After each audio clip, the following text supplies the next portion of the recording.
All right, so I'm gonna make this one relatively quick because I have to get to work in like maybe a couple hours. So yeah, that'll be that'll be fun. Hey guys, what's going on? It's Daniel Strunk from QuickTime Reactions, and I just got done watching AEW Dynasty. Now I was not there at the show, but I was there for the inaugural event last year, which is why I have this souvenir hat. I thought I'd show it off to you guys. I know I've been wearing it in some of my other ones that I've posted on here, but I wanted to show it off again because I thought I'd tell the story about, me going to the first Dynasty, which was really, really fun. But this one, of course, was held in Philadelphia. Um, I have to say, tonight was a pretty good show overall. Really, really good matches. Um, some shocking turns that I was not expecting. And of course, the main event, which was absolutely hectic. So we're going to start off with that. The main event, Jon Moxley, Swerve Strickland for the AEW World title.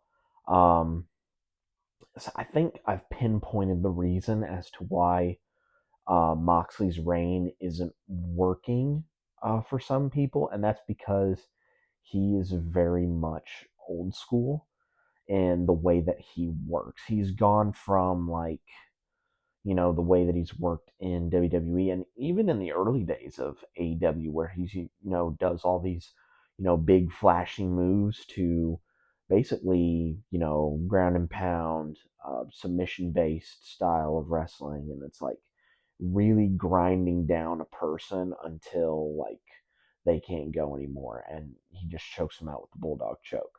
um, I think that's probably one of the main reasons as to why. Also, another main reason as to why is like he does not have clean finishes, and that is exactly what happened tonight. Shafir interfered on multiple occasions, but at one point, Mox hits her with a big boot, taking her out of the equation. Mox gets a chair into the ring after a swerve stomp off of a ladder through the Spanish announce table. Actually, Shafir is the one that puts the chair into the ring. Um, so she puts the chair into the ring. Mox goes to hut the chair at Swerve, but of course he ducks, hits referee Paul Turner, and then more shenanigans happen. Hangman Adam Page comes out, and it looks like he's going to hit the buckshot, but on to who? That's the real question. But of course, he is stopped by the rest of the Blackpool Combat Club, and Samoa Joe, Hook, and Katsuyori Shibata come out to fend off the rest of the heels. Um, Let me see here. Da, da, da, da. Yeah, and Swerve is able to hit a swerve stomp on Mox. He's crawling over to make a pin, but all of a sudden the lights go out. When they come back up, the Young Bucks are back. Yes, Matthew and Nicholas Jackson, they are back in AEW after dropping the tag titles to Private Party a while back.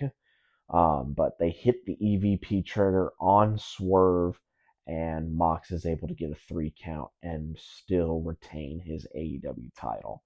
Um, I will be very interested to see where this story goes with Swerve, the Bucks, Page, because my assumption is um, that it'll probably end up being Swerve and Hangman versus the Bucks at Double or Nothing, potentially. But that's just my early thought process as to where they could continue this story. But yeah, very interesting main event and a very interesting angle to close out the show. I would say probably the match of the night was that international title 3-way between Kenny Omega, Speedball Mike Bailey, and Ricochet. That match was really, really good.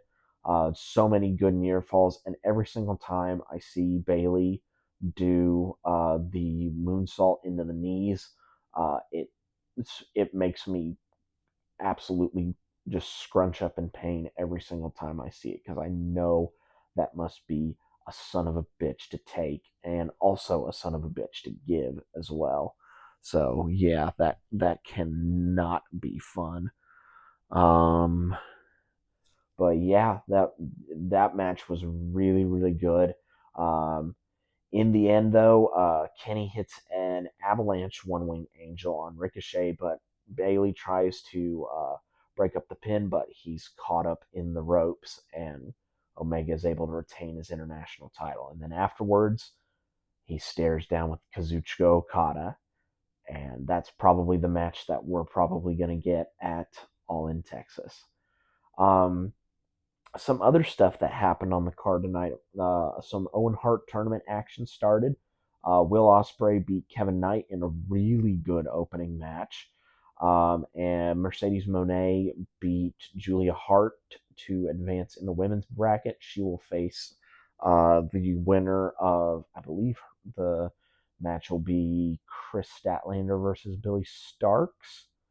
No, it is, or is it Chris Statlander versus Athena? But I think it may be, it's either Starks or Athena that she's got to go up against um, in the semis on one of her sides of the bracket. I can't remember the bracket exactly. And Kyle Fletcher ended up beating Mark Briscoe to advance into the semis. He will face the winner of Hangman Adam Page versus a wild card. Um, Death Riders retain their trios titles over Rated FTR in a really solid six-man match. I thought that was really, really good. In the end, though, Dax hits a spike pile driver on Cope, and the FTR also hits a big rig and many concertos to Cope, taking him out of action, probably having him go away for a little bit. And yep, FTR has now turned heel, um, which will be very interesting. I feel like after this show, it's like AEW doesn't have a lot of face tag teams, like top face tag teams, I should say. So it'll be very interesting to see who they build up um, in the time between this pay per view and Double or Nothing in May. Um, Adam Cole beat Daniel Garcia to win the TNT title in a really solid match. I like the fact that they played off of like each other's history with leg injuries, which I thought was really really good. Let me see here. Um, Timeless Tony Storm beat Megan Bayne to retain her women's title. I love the fact that Tony came out in the Rocky inspired costume. I thought that was really, really cool. In the end, though, Megan Bayne was going to hit her finisher, but Tony rolled her up and beat her, which I think does a really good job in protecting her. Like, she didn't, Tony didn't hit her finisher, and she just got beat with a roll up. So they can revisit this down the line. My assumption is probably at Double or Nothing, and probably at Double or Nothing, Megan Bayne will probably win the women's title. That's just my assumption. Um, Speaking of titles changing, I mentioned it earlier that Adam Cole beat Daniel Garcia. Bandito beat Chris Jericho in their title versus mask match. It looked like Jericho had beaten Bandito to take his mask, but the family of Bandito was at ringside. They pointed out to Aubrey Edwards, who was dealing with Brian Keith, who had gotten to ringside. They told her that Chris had actually used his bat against Bandito, which got the match restarted. And then Bandito hit his 21 plex to beat Jericho and become ROH champion, which I think was probably the right decision. Um, Let me see here. Oh yes, and Hurt Syndicate also beat Big Bill and Brian Keith earlier on in the show to retain their tag titles. with some help from MJF, because he's also been trying to get into the Hurt Syndicate. And maybe this will be a good thing, or it could be a bad thing for him. We'll see. But yeah, I think that's everything that happened on AEW Dynasty. Again, a really solid show for them. Can't wait to see what they're going to be doing in the weeks ahead leading up to Double or Nothing over Memorial Day weekend. I'm going to be very interested to see what happens.